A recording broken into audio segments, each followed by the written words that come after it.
Before we get started, I want to say thank you for clicking on this video. You're awesome and I love you.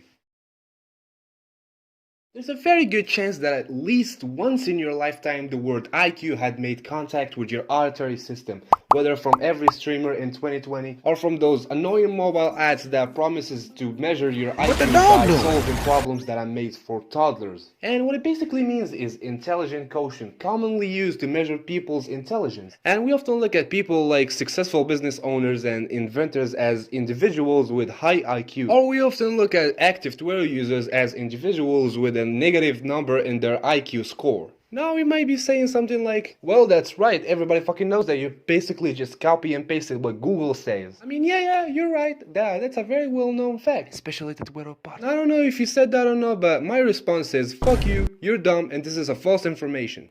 Cry about it. I've also thought that every successful, every happy, great person in history have a high IQ score. I also wanted that. So after diving in this rabbit hole, I find out that that's not the case. Let me explain why. In the early 20th century, the 19 whatever the fuck, the French government announced that all children must learn in schools. And the government also promised to help students that face difficulties learning and performing well in school. Great, now there's a problem. The government doesn't have some way to know if these students are smart or just straight up fucking dumb. And that's why they hired the psychologist Alfred Binet and his partner Theodore Simon to come up with a solution to this problem. And surprisingly, that's what they did. Who would have expected? So they came up with a test very different from the basic school test that only measures the student's ability to memorize information. Alfred and Binet's test measures a bunch of cognitive abilities such as mathematical reasoning, spatial perceptions, logical analysis, and language development. Great, now Binet and Simon will use this test to measure the student's intelligence. And here where they realize something kind of odd. See, some students, let's say for example 10-year-olds, were able to solve problems that others in the same age or even older couldn't solve. And the same case with older students that were able to solve problems that younger students couldn't solve. And because of that, Alfred came up with a new theoretical concept in psychology called the mental age. The mental age, in a nutshell, is a term that represents an individual's cognitive development. Compare it with the biological age and with the average level of development in the same biological age. Taking all these informations, Alfred and Binet will come up with a new scale to measure intelligence, and they will name it, well, you guessed it, Binet's and Simon's scale. And they will use it to measure everyone's IQ, and that's by dividing the mental age with the biological age and multiplying it with 100. Now we know what's the IQ, where it came from, and how it works. Now, time to shit on it. The story continues when this scale was published to the public. Everyone loved it, and even Stanford University took it, translated it, changed it a little bit, and became the #1 reliable tool in the USA to measure intelligence. Now a psychologist from Stanford University will start an experiment that will extend for 70 years on a bunch of children from the state of California.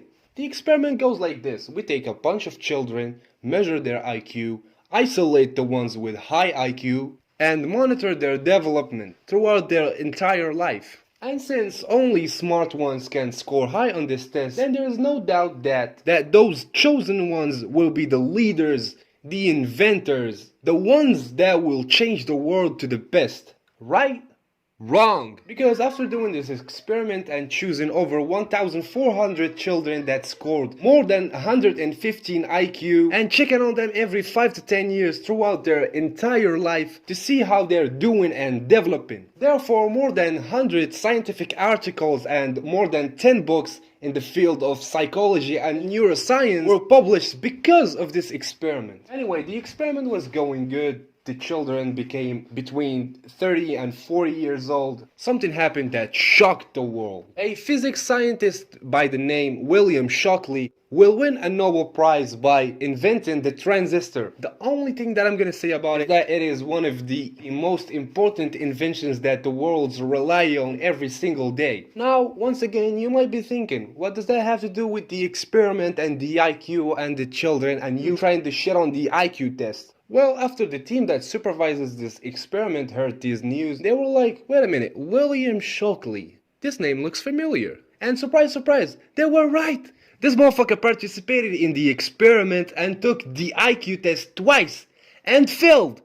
Twice! Ooh, shocking, right? The IQ test took an L bigger than the US international debt. Not only because William Shockley invented one of the most controversial inventions in the modern world and won a Nobel Prize, failed this test, but also the 1400 students that Lewis Madison chose himself ended up working in normal jobs and having completely normal lives. Not specifically bad jobs. I mean jobs like doctors and lawyers and whatever Chinese parents force their children to learn. Overall, the results were disappointing. I mean, those kids showed high intelligence at a very young age. I mean, everybody would expect that at least one of them will do something at least. You know what I'm saying? You might be thinking, does that mean that the IQ test is just a big sandwich of nothing? Well, in case you were not listening to what I just said, then yes, the IQ test is just a big pile of bullshit. Now, after proving that the IQ test is just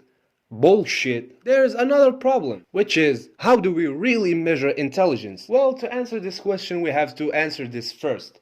What is intelligence? Well, according to my researches, you know it's serious when I'm pulling real life papers. Well, intelligence is the ability of an individual or a system to understand, learn from experience, reason, and adapt to new situations and environments, and can also involve various cognitive abilities such as perceptions, problem solving, decision making, learning, memorizing, emotion, and much more. Now, as I said earlier, the IQ test only measures 4 things, which are logical analysis, mathematical reasoning, spatial perception, and language development. And that's what experts call the G factor. And also the IQ test completely ignores the fact that the most simple task known to man requires a lot of brain parts working together at the same time to solve that problem. Technically, it does measure a portion of intelligence, but not enough to call it the tool to measure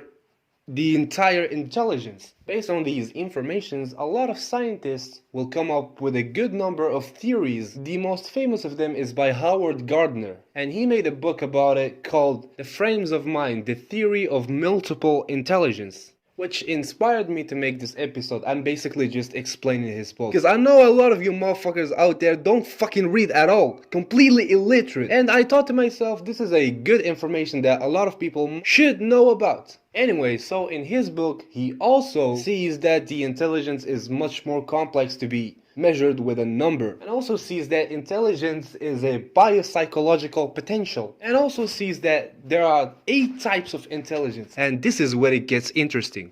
Pulling up the researches, by the way, these are not researches, I'm just literally writing this script because it's so fucking hard to keep the accent and speak English because I'm not an English speaker. Forgive me about that. Anyways, linguistic intelligence, which is the ability to use language effectively, including speaking, writing, and understanding the nuances of language. And good example of this type of intelligence are journalists and writers. Second, we have logical mathematical intelligence, which is the ability to think logically and solve mathematical problems. And good example of that are Albert Einstein, Isaac Newton, and Stephen Hawking, and etc. Third type, which is spatial intelligence, which is the ability to think in terms of space and visualize objects, images, and patterns in your mind. And good example of that are chess players and map readers. Fourth, we have bodily kinesthetic intelligence, which is the ability to use your body effectively, including coordinations, dexterity, and physical control.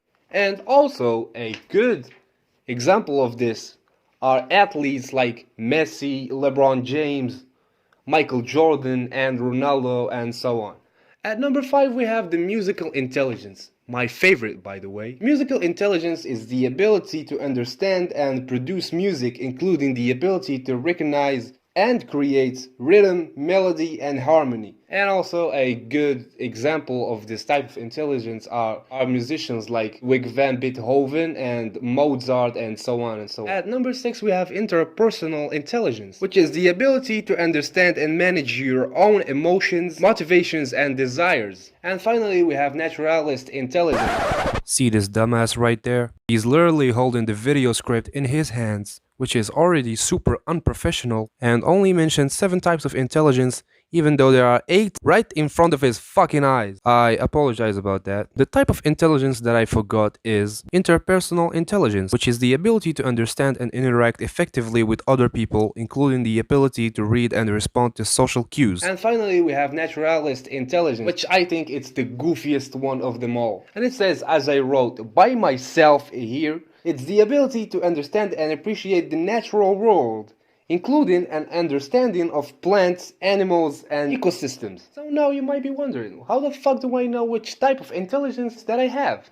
Well, there's only 2 ways to know that, and I hope I'm wrong about that, because I came up with it by myself. The first way is simply ask yourself, what am I good and feel comfortable doing? And understand better than everyone else. Or if you were like 90% of people in this planet, including myself, and don't know what the fuck are you doing with your life, then just pick one of those 8 types of intelligence, learn more about it, and when I say learn, I mean really learn, like go very fucking deep in it. And there's this saying that I don't know who said it, but it says, power doesn't come to those who were born the strongest or fastest or smartest. It comes to those who will do anything to achieve it.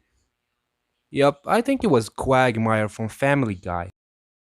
So yeah, I think we made it. This is the end of the video. If you liked it, drop a like, just go in the comments and say fuck you, anything that you think it might help, because this video took me like 3 weeks to make, and it will only take you about like a minute to just drop a like and drop a comment, I guess. So yeah, that's the end of the video, and I think that's about it for me.